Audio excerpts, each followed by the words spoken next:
millennials are finding new ways to make ownership happen. Strategies include buying duplexes or ADU-ready homes to rent part of the property, pooling money with friends or siblings, opting for pre-construction condos with flexible payment timelines, tapping into gifted down payments or shared equity programs.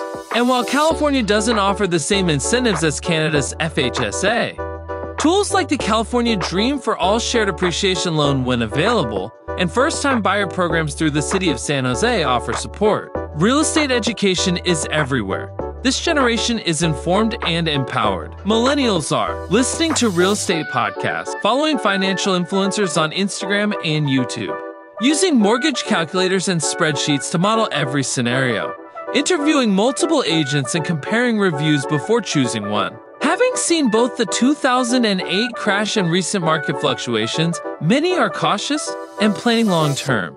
Home equal to lifestyle plus income. For millennials, homeownership is part security and part side hustle. Many view their first property as a live-in flip, a base for house hacking, a property with Airbnb or rental potential. In San Jose, areas like Berryessa and South San Jose offer homes with ADUs or rentable basements that provide income and flexibility. Final thoughts: millennials are redefining